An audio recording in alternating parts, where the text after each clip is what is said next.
امام علی علیہ السلام کی خدمت میں ایک شخص آیا اور عرض کرنے لگا، یا علی، مجھ سے منافقت برداشت نہیں ہوتی، میں سب کچھ سچ کہتا ہوں، لیکن یہ زمانے والے میرے سچ کو قبول نہیں کرتے اور میرے دشمن بن جاتے ہیں، آپ ہی بتائیں میں کیا کروں؟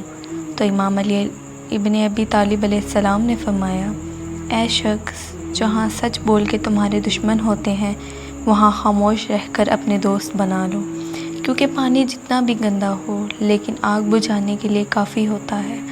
دوست کتنے ہی برے کیوں نہ ہوں لیکن زندگی میں کبھی نہ کبھی کام ضرور آتے ہیں۔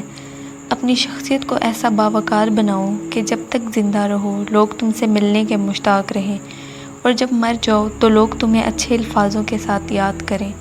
تو شخص نے کہا، یا علی، کیا یہ منافقت نہیں ہوگی کہ کوئی مجھے برا لگے اور میں اس سے برا نہ کہوں؟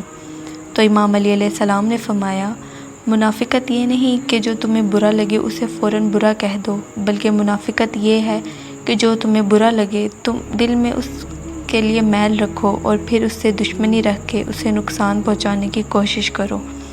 اللہ کی کسی مخلوق کو نقصان پہنچانے کو منافقت کہتے ہیں۔ باقی اگر تمہارے سامنے کوئی غلط کر رہا ہے، تم اس کی غلطی کو دیکھ کے برداشت کر رہے ہو، صبر کر رہے ہو، تو یہ منافقت نہیں بلکہ یہ شجاعت ہے۔